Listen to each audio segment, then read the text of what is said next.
Diabetes হলে পরে আমাদের পেশেন্টরা জিজ্ঞেস করে যে ডাক্তারবাবু ভাত খাবো না রুটি খাবো। তা সবার প্রথমে আমাদের জানতে হবে যে কোনটার গ্লাইসেমিক ইন্ডেক্স কত। গ্লাইসেমিক ইন্ডেক্স মানে হচ্ছে খাওয়ার খেলে হঠাৎ করে সুগার পিক কোনটাতে বেশি হয়। তাহলে সাদা ভাতের যেটা পলিশড রাইস সেটার গ্লাইসেমিক ইন্ডেক্স প্রায় 70 থেকে 80, তার মানে আপনি খেলে অনেকটা পরিমাণে সুগার কিন্তু স্পাইক হবে। আর যদি আমরা এটা ব্রাউন রাইসের কথা ভাবি তাহলে এই 50 থেকে 60। আর রুটির কথা যদি ভাবি, যেটা পুরো গমের রুটি, মানে ময়দা আটা ভাগ না করে শুধুমাত্র পুরো গমের রুটির কথা যদি বলি তাহলে কিন্তু প্রায় 50।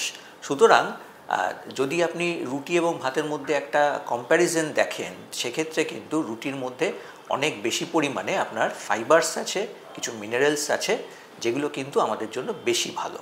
সুতরাং এটা কিন্তু আমরা ভাতের মধ্যে পাবো না।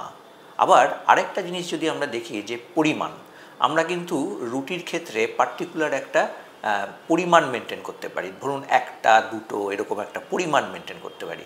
ভাতের ক্ষেত্রে কিন্তু আমরা একটা কন্টেন্ট মেনটেন করতে পারি, একটা দুটো ওরকমভাবে তো মেনটেন করতে আমরা পারবো না। সুতরাং সেক্ষেত্রে আমি বলবো যে ডায়াবেটিক পেশেন্টরা আপনারা রুটিটাকে বেশি প্রেফার করতে পারেন। সেক্ষেত্রে কিন্তু আপনারা শুধুমাত্র কার্বোহাইড্রেট নয়, তার সাথে সাথে এক্সট্রা ফাইবারসও আপনি পাবেন।